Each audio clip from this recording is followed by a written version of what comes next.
세상 사람들은 12월이 되면 성탄절을 기다리고 선물을 기다리고 산타를 기다리고, 그러나 우리 그리스도인은 이미 오셨던 예수님, 다시 오실 예수님을 기다리는 줄로 믿습니다. 우리 주님은 반드시 다시 오십니다. 믿으십니까? 다시 오실 주님을 기다리는 절기가 바로 대림절입니다. 자, 그러면 우리 주님 다시 오실 때까지 우리는 어떻게 기다려야 되는 걸까요? 우리 주님 2000년 전에 오셨죠. 언젠지 모르겠지만 우리 주님 다시 오실 것입니다. 우리는 이미 오신 주님과 다시 오실 주님 그 사이에 우리는 살고 있습니다.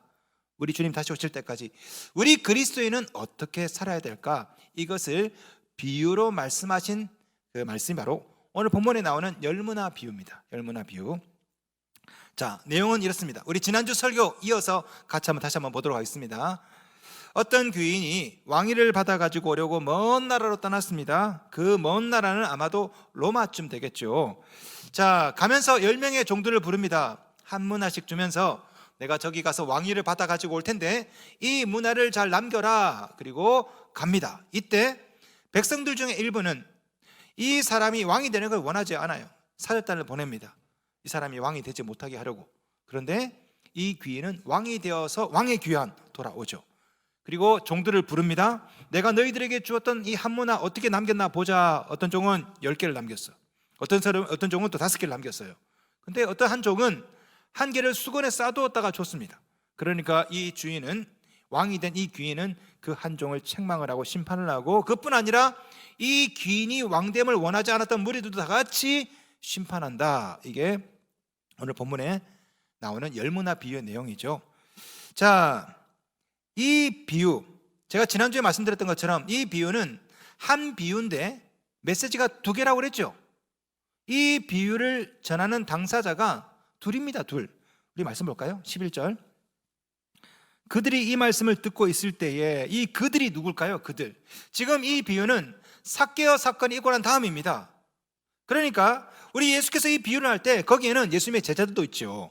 삭개오도 있습니다. 삭개오 친구도 있습니다. 유대인도 있고 바리새인, 사두개인 다 섞여 있어요. 우리 주님은 이 열무나 비유를 통해서 예수님의 왕됨을 탐탁하지 않게 여기는 사람들, 쉽게 말하면 불신자들, 이 사람들에게 경고하는 겁니다.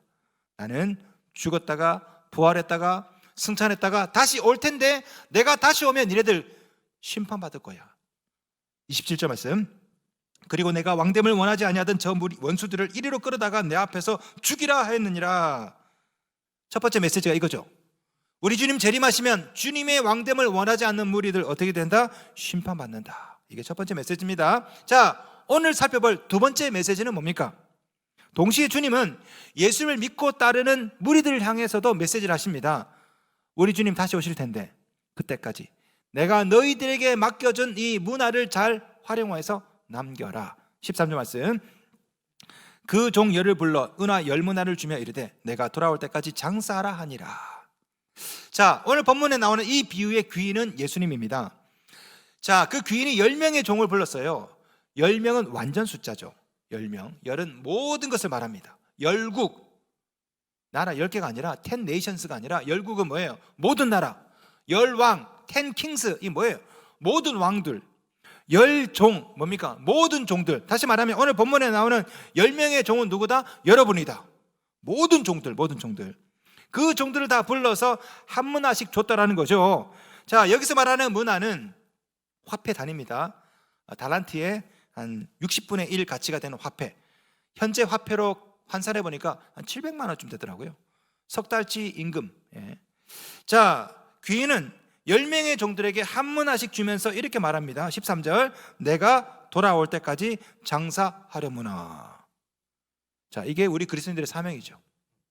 우리 그리스도인들은 우리 주님 다시 오실 때까지 우리에게, 여러분에게 맡겨진 그 한 문화를 잘 남겨야 될 줄로 믿습니다. 이게 우리의 사명이에요. 오늘 설교 핵심입니다. 자, 그렇다면 이 문화는 무엇을 말하는 걸까요? 조금 더 깊게. 이 문화가 뭘 상징하는 것일까? 이 문화는 화폐 단위입니다. 상징어죠, 상징어. 이 무엇을 상징할까요? 10종에게, 10명의 종에 열문화를 줬잖아요. 어떤 사람은 그 열무 아닙니까? 열무. 아닙니다. 예. 한문화씩 줬어요. 그럼 코미디언 한무예요? 예, 아닙니다. 이 문화가 뭘 상징할까? 여러분, 비슷한 비유가 마태복음 25장에 나오죠. 뭐가 있습니까? 달란트 비유. 어떤 사람들은 달란트 비유, 열무나 비유 비슷하니까 같은 거 아니냐? 다릅니다. 대상도 틀리고 내용도 굉장히 틀려요. 자, 봅시다. 달란트 비유는 차등에게 맡겼죠. 5개, 2개, 1개. 그죠? 5달란트, 2달란트, 1달란트. 열무나 비유는 똑같이 맡겼어요.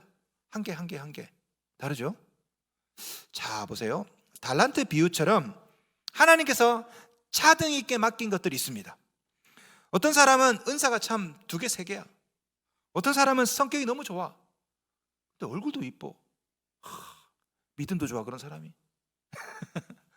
출신 배경도 다 다르죠. 5개, 2개, 1개. 어떤 사람은 부잣집에서 태어났어. 어떤 사람은 가난한 집에서 태어났어.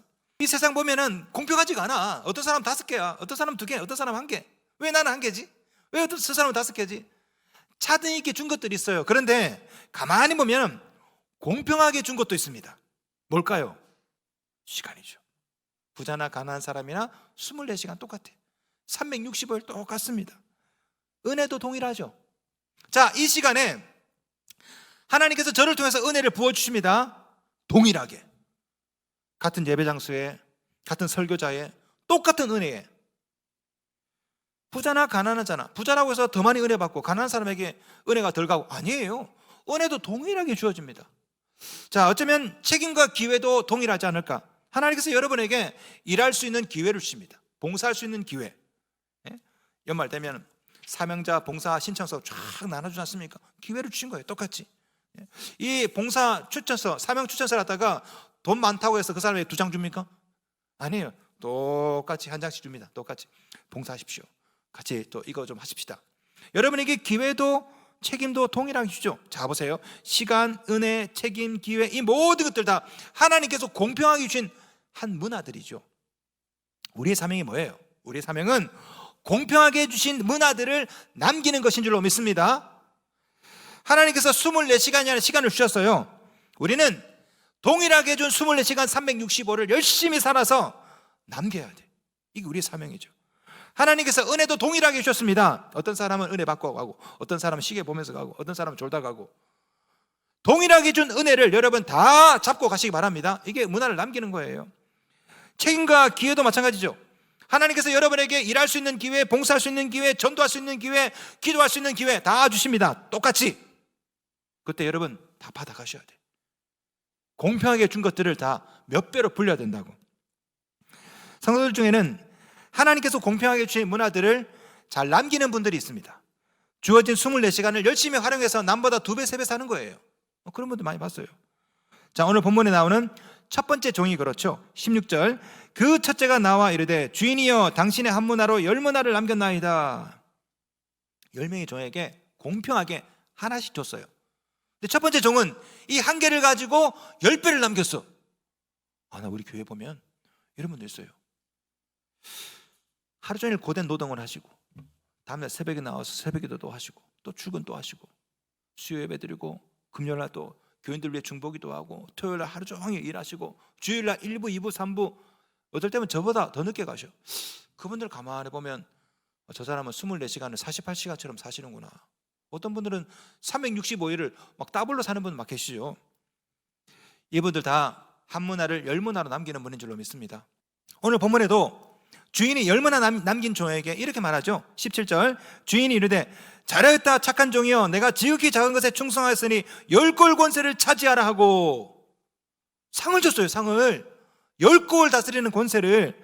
자, 5문화 남긴 종에게도 보상을 해줍니다. 19절. 주인이 그에게도 이르되 너도 5골을 차지하라. 성도 여러분, 하나님께서 여러분 모두에게 다 한 문화를 공평하게 주셨습니다. 24시간 365일 책임, 기회, 은혜, 그리고 여러분 젊음 똑같이 줬다고. 똑같이 여러분이 열심히 그 한 문화를 가지고 10문화를 남기면 10골 차지하는 권세, 5문화를 남기면 5골 차지하는 권세를 받을 줄로 믿습니다. 이게 뭐예요? 이게 상급의 원리라고.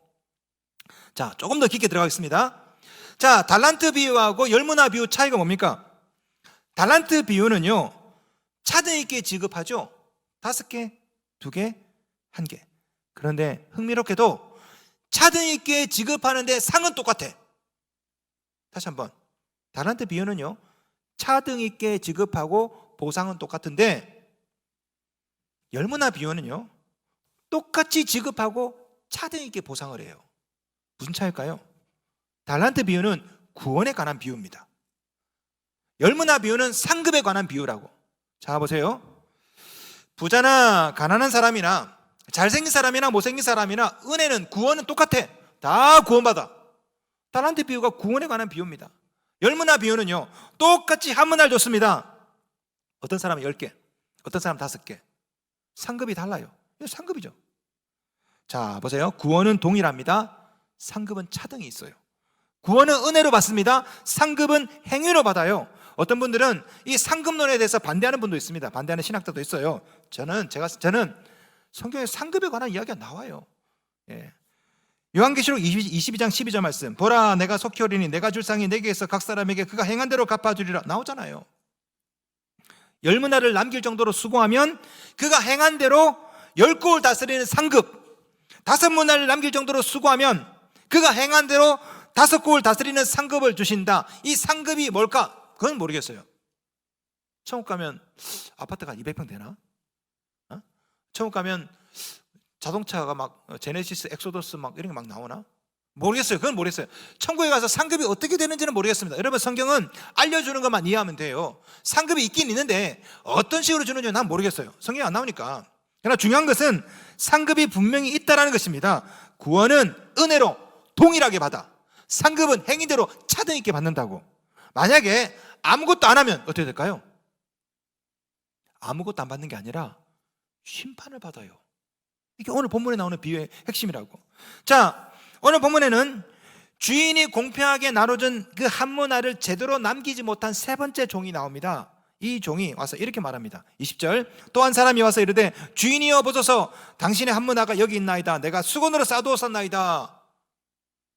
그렇자 주인이 22절에 이렇게 말합니다. 주인이 이르되 악한 종아, 내가 내 말로 너를 심판하노니. 심판을 받아요. 거기다 24절, 곁에 섰는 자들에게 이르되 그 한 문화를 빼앗아 10문화 있는 자에게 주라. 심지어 축복까지 빼앗깁니다. 여러분 잘 기억하십시오. 아무것도 안 하면 아무것도 안 받는 게 아니라 심판을 받아요. 복도 뺏길 수가 있다고. 무서운 말씀입니다. 여러분 잘 보세요. 여기서 중요한 것은 얼마를 남겼냐가 아니에요. 중요한 것은 마음의 태도입니다. 마음의 태도. 하다 보니 실수할 수 있죠. 잘 못할 수 있습니다. 하지만 여러분이 최선을 다해 이 문화를 남기려는 그 마음의 태도, 이것만 있으면 되는 겁니다. 자, 오늘 본문에 나오는 귀인이 처음부터 주목한 게 뭐예요? 15절 말씀 봅시다. 15절, 종들이 각각 어떻게 장사했는지를 알고자 하여. 잘 보세요. 어떻게 장사했는지를 알고자 하여. 이 주인의 관심은 얼마나 남겼나가 아니라 어떻게 장사했는지, 이게 알고 싶은 거죠. 결과물이 아니라 마음의 태도고 삶의 자세가 궁금한 겁니다. 자, 보세요. 자, 오늘 보면은 10명의 종이 나오는데 그 중에 3명만 나옵니다. 나머지 7명은 안 나오죠. 제가 상상을 해봤어요. 7명 중에는 한 문화를 가지고 장사하다가 다 까먹은 사람이 있겠죠. 아, 요즘 이렇게 코로나 이후에 경기가 안 좋아가지고 주인님 한 문화를 열심히 장사했는데 지금 뭐 폐업했습니다. 이런 분 있겠죠. 오히려 빚을 진 사람도 있을 것입니다. 저 죄송한데요, 한 문화하고 장사했는데 마이너스 700% 계좌가 녹아났어요. 있을 거 아닙니까? 주인이 그 보고를 받을 때 뭐라고 말했을까요? 야, 이 나쁜 놈아, 돈 내놔, 이랬을까요? 아니라니까. 주인은 처음부터 얼마를 남겼냐, 이게 중요한 게 아니라 어떻게 장사했는지 알고자 하여. 이게 주인의 의도거든. 결과가 아니라 과정, 결과물이 아니라 마음의 태도. 17절 말씀, 주인이 이르되 잘하였다 착한 종이여, 내가 지극히 작은 것에 충성하였으니. 되죠. 주인이 10문화 남긴 종에게 칭찬하는데, 야, 너 10문화 남겼구나, 이게 아니라 작은 것에 충성해서 칭찬하신 거예요. 10문화를 남겨서가 아니에요. 충성했기 때문에 칭찬하신 거죠. 우리 주인도 마찬가지입니다. 여러분, 이럴 수도 있죠. 쫄딱 망할 수 있습니다. 중요한 것은 충성하는 거예요. 살다 보니 열심히 했는데, 나름대로 열심히 했는데, 열심히 공부했는데 학점이 안 나와. 선동열 방어율 1.8. 네. 열심히 했는데 1.8밖에 안 나와. 그럼 뭐 주님이 뭐라 하겠습니까? 열심히 사업했어. 근데 경기가 어려워. 하다 보니까 계좌가 그냥 마이너스고 그냥 폐업해버리고. 여러분 인생 실패한 게 아닙니다. 중요한 것은 얼마를 벌었냐, 학점이 얼마냐, 땅이 얼마 몇 평을 샀냐, 이게 중요한 게 아니라고. 중요한 것은 어떻게 장사를 했는지, 그 과정이고 마음의 태도라고. 불행히도 세 번째 종은 이런 주인의 마음을 전혀 이해하지 못했어요. 21절 말씀 볼까요? 이는 당신이 엄한 사람인 것을 내가 무서워함이라. 당신은 두지 않은 것을 취하고 심지 않은 것을 거두나이다. 이 세 번째 종은 뭐가 이리 불만이 많어 이렇게? 이 주인을 인색한 사람으로 몰아가요. 당신 나한테 이 한문화 주고 이걸로 뭐 하라고, 어느 코에 붙이라고, 이게 도대체 이거 뭘 하라는 거예요? 당신이 문제야. 당신이. 지금 이 세 번째 종은 불만이 많아. 예수님께, 주인에게. 그 결과가 뭡니까? 나 안 해. 20절 말씀. 당신의 한문화가 여기 있나이다. 내가 수건으로 쌓아 두었었나이다.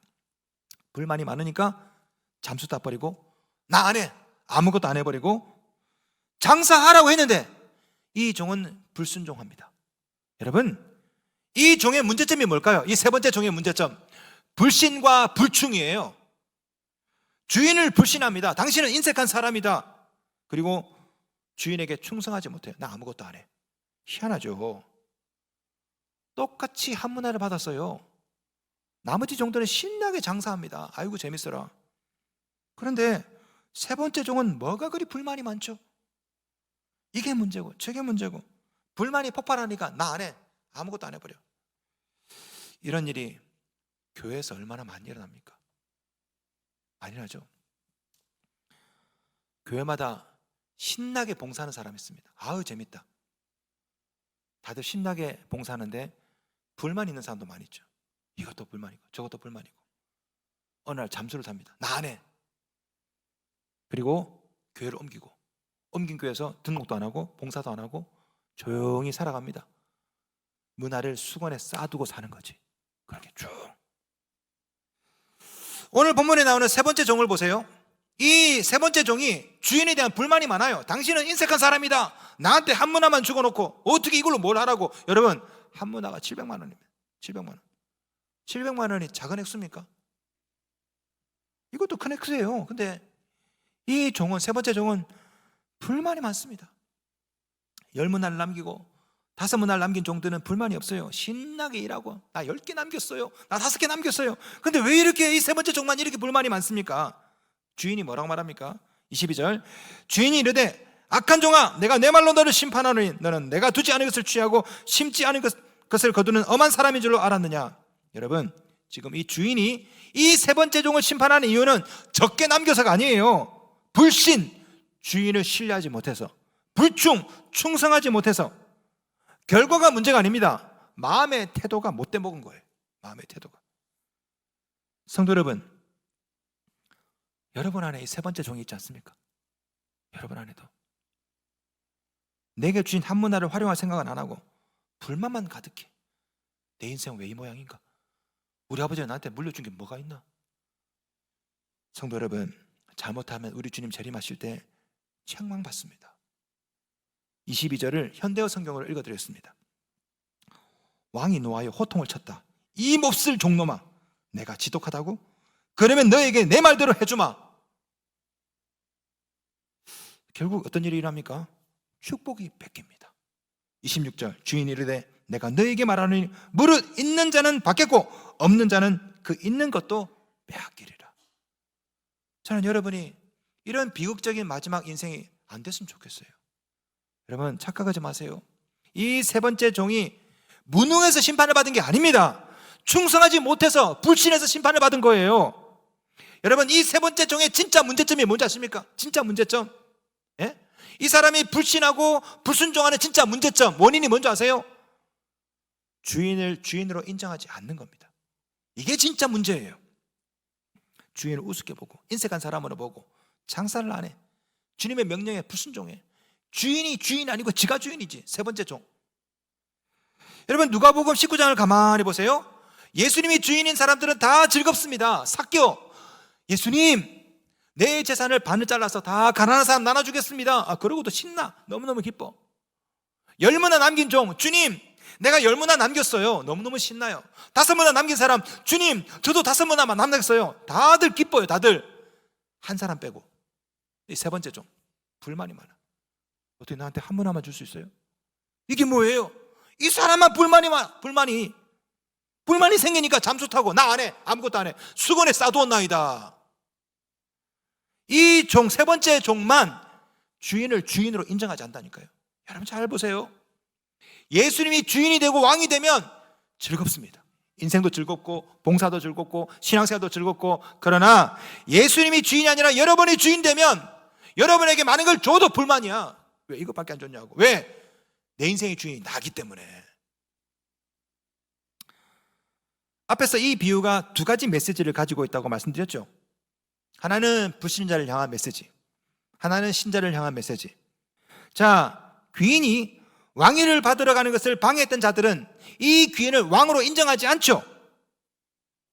예? 왕으로 인정하지 않아요. 왕됨을 원하지 않아. 주인이 장사하려고 준 이 한 문화를 수건에 쌌다가 되돌려 준 종은 주인을 주인으로 인정하지 않죠. 자, 보세요. 공통점이 있어요. 이 백성들은 이 주인을 왕으로 인정하지 않고, 이 세 번째 종은 이 주인을 주인으로 인정하지 않는다고. 결국 불신자나 세 번째 종이나 똑같이 예수님을 주인으로 왕으로 인정하지 않고 있더라는 거예요. 그래서 둘 다 심판을 받는 거라고. 이 비유는 두 가지 메시지가 아니라 하나의 메시지입니다. 불신자들은 예수를 왕으로 인정하지 않고, 신자들 중에는 예수를 주인으로 인정하지 않고, 그러다 보니까 마지막에 심판받을 때 신자들 중에도 함께 덤으로 같이 심판받을 사람이 있다라는 겁니다. 이런 일이 오늘날에도 일어날 수 있습니다. 우리 주님은 여러분 모두에게 공평하게 한 문화를 다 남겨줬습니다. 다. 시간을 주시고 젊음을 주시고 은혜를 주시고 기회를 주시고 책임을 주시고. 여러분이 할 일이 뭡니까? 뭐가 문제고 뭐가 불만이고 이게 아닙니다. 예? 집을 두 채 세 채를 사고, 주님 내가 연봉이 1억이 돌파했어요, 주님 보세요 내가 박사 학위를 받았어요. 우리 주님은 관심이 없어. 그게 진짜 우리 주님의 관심은 어떻게 살았는지, 이게 보고 싶은 거죠. 예수님을 주인으로 인정하면서 불평하지 않고 묵묵히 충성을 다하는 것, 그러다 보면 우리 주님께서 다시 왕으로 오실 때 여러분도 함께 왕노릇하게 된다. 이것이 오늘 비유의 핵심입니다. 성도 여러분, 우리 주님은 반드시 다시 오십니다. 작은 일이라도 충성하십시오. 예수의 주인 되심을 인정하면서. 그렇게 주인의 말에 충성하다 보면 우리 주님 다시 왕으로 오실 때 우리 모두 다 예수님과 함께 왕노릇하게 될 줄로 믿습니다.